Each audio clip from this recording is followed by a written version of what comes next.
Bueno, volvemos seguimos con Rompiendo el Algoritmo, seguimos con esta programación de hoy.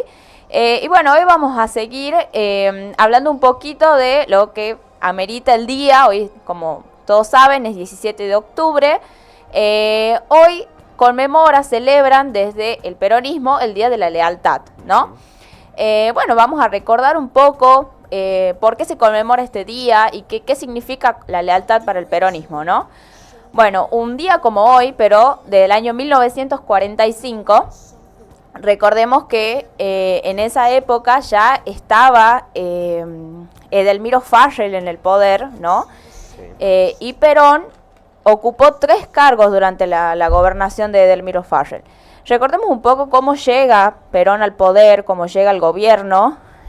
Perón era un militar, integrante del GOU, que era el Grupo Unido de militares, que a través de un golpe en el año 43 llegan al poder, ¿no? Asume Edelmiro Farrell, y entre 1943 y 1945, Perón se había destacado, era un joven militar que había empezado desde la dirección de trabajo, que en ese momento no tenía mucha importancia, y la convierte en una secretaría de trabajo. Sí. Después asume como ministro de guerra y después llega a ser vicepresidente de Farrell. O sea, en 2 años Perón había tomado mucho poder, había tenido mucha cercanía con la gente, porque desde esa dirección de trabajo le empieza a otorgar muchísimos beneficios a los trabajadores, que son de los que hoy podemos gozar, como las 8 horas diarias, sí, el aguinaldo, el descanso, el derecho a las vacaciones pagas, ¿no? Entonces, al tener tanto poder, había otros militares que, bueno, no les gustaba esta situación, tampoco les gustaba el poder que había empezado a tener la figura de Evita Perón, ¿no? Entonces, simplemente querían como correrlo a Perón del medio, del escenario, y le piden que renuncie, ¿no? Justamente el 8 de octubre, ¿no?, es el día que iba a ser el que cumplía años Perón, ¿no? El 8 de octubre, ¿sí? Sí, y lo iban a recibir en la casa militar, creo que, el colegio militar creo que era. Sí. Bueno, le iban a hacer como una recepción, pero los militares, amigos de él, le dicen, mira, no vengas porque se están planeando un golpe en contra de tu vida. O sea, literalmente lo querían asesinar. Al otro día, bueno, Perón es arrestado y es llevado a la isla Martín García. Sí, sí. Desde allí... Tuvieron varios presidentes ahí presos. Sí, exactamente, como Hipólito Yrigoyen, exactamente. Y bueno, el caso de Perón, ¿no? Particularmente. Bueno, en la famosa isla García, sí.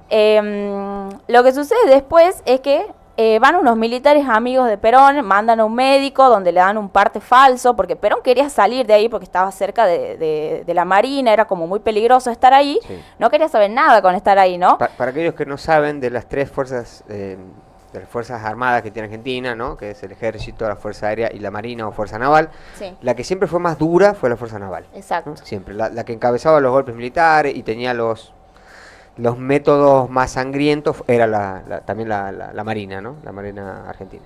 Bueno, desde ahí de este médico que le hace como un parte falso, alucinando que él tenía una enfermedad, para que lo lleven al hospital, ¿no?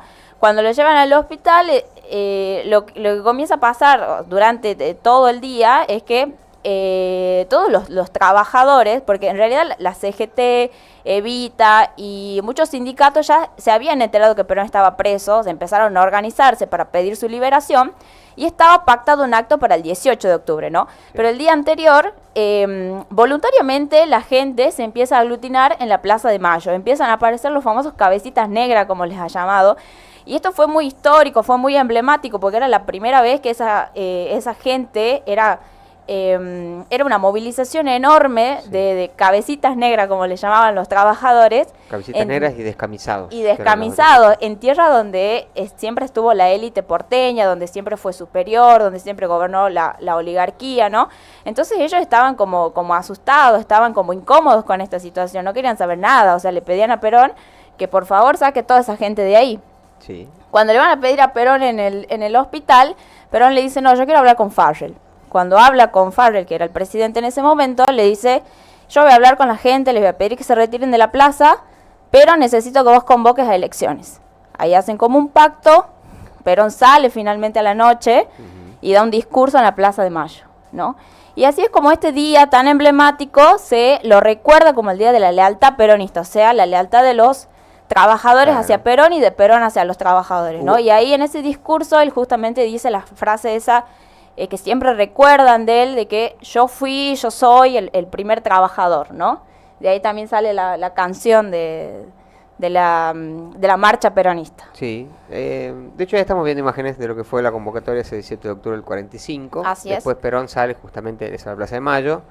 Perón sale ahí a anunciar que renunciaba a todos los cargos que tenía, que quería seguir siendo el coronel, creo que decía en ese momento, no me acuerdo cómo era que decía. El general. Creo que hasta ahí era coronel, después gana el título de general, creo que seguía siendo el coronel Perón, decía, y bueno, anuncia la renuncia a todos los cargos que ocupaba. Bueno, la historia después es conocida, ¿no? Sí. Se convoca elecciones para el 46, surge lo que fue Braden o Perón, que era Braden, para aquellos que no saben, era embajador estadounidense en Buenos Aires primero y después subsecretario de Asuntos Latinoamericanos, ¿no?, de los Estados Unidos. Era confeso antiperonista y se había puesto la campaña de la oposición al hombro en el 46. Es verdad, venía como a querer manejar la política interna del país y fue la principal oposición. Es increíble porque era un embajador de otro país, era la principal oposición de Perón, ¿no? Sí, para las elecciones que fueron el 24 de febrero del siguiente año, ¿no? Sí, para que ustedes entiendan, recién estaba terminando la Segunda Guerra Mundial, Japón se rinde en septiembre, por ejemplo, Alemania se rinde en marzo del 45, y en el 46 se estaba dando todavía lo que era el proceso de la conformación de la ONU y de qué iba a pasar después de la Segunda Guerra Mundial. Empieza de a poco la Guerra Fría, y Perón era visto como un fascista. De hecho, tenía ciertos principios ideológicos parecidos con Mussolini, no tanto con Hitler, pero sí con Mussolini, y había formado parte del gobierno con Farrell, que se tardó un montón en declarar la guerra al eje, que encabezada por los nazis, ¿no? De hecho, le declara la guerra, si no me equivoco, en marzo del 45, y Hitler se rinde 2 meses después. O sea, fue casi sobre el final, y no se lo perdonaron nunca a los estadounidenses, mucho menos aquellos que tenían esta posición tan díscola tanto con Farrell como con Perón, y que la historia es conocida. ¿Qué pasó? Braden o Perón fue la campaña, pero no es que hacía campaña de Estados Unidos, era lobista acá en Argentina. Entonces movía los hilos de la oposición para ver de qué manera podían imponerse a Perón. Les dio una paliza electoral, se convirtió en presidente de los argentinos, y ahí nace la historia del peronismo, que en ese momento todavía no era Partido Justicialista, que el Partido Justicialista nace en la década del 70 con ese nombre.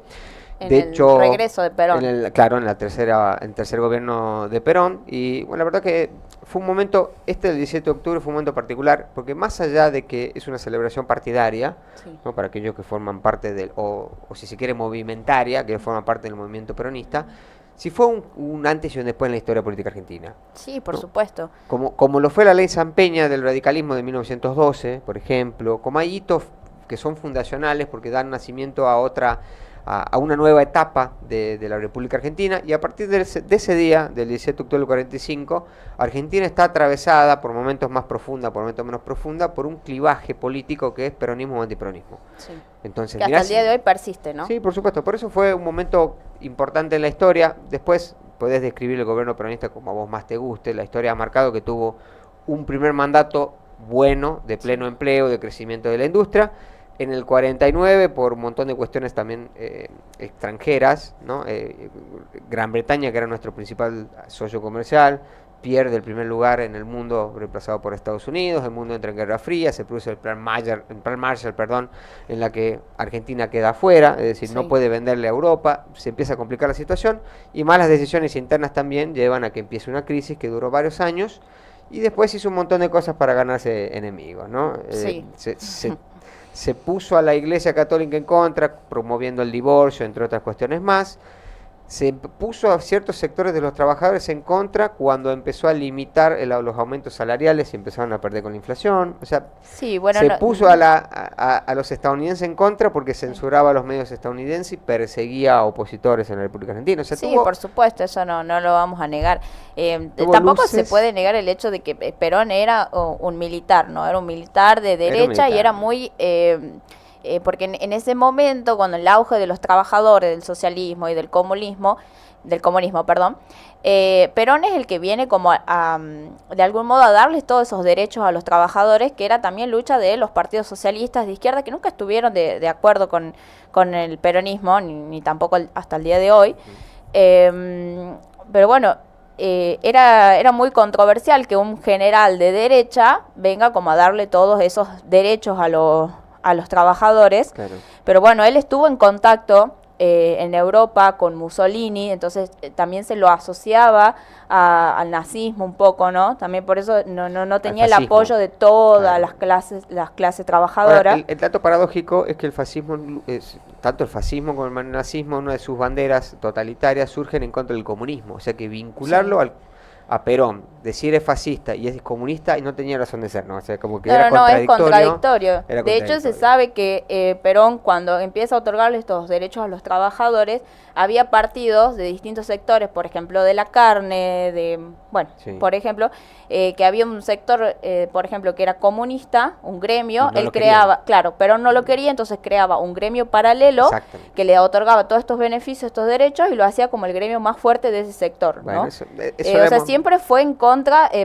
persiguiendo al comunismo, ¿no? Hoy escuchamos discursos que dicen el peronismo o la izquierda, todos son comunistas, son zurdos, y no es así. ¿A quién se le ocurre que un partido fundado por militares de derecha es comunista? O sea, no tiene nada que ver. Bueno, ¿qué va a ser? Son estrategias comunicativas de campaña que obviamente... de hecho, se repiten discursos. De hecho, yo te puedo asegurar hoy que hay un montón que dicen ser peronistas que no saben lo que significa ser peronistas, ¿no? Y hay un montón que dicen ser radicales que no saben lo que significa ser radicales, y hay un montón que salen a gritar no hay plata a la plaza y no tienen ni idea de lo que es ser un anarcocapitalista, que es lo que propone Javier Milei, ¿no? Exacto. Bueno, dicho todo esto, nos queda todavía el bloque donde vamos a analizar los 3 partidos que nos quedan, o frentes en realidad, que son los que más o menos más conoce la gente, ¿no? El peronismo, el radicalismo y la Libertad Avanza. Vamos, pequeña pausa, ¿te parece? ¿Volvemos? Bueno, vamos con una pausita.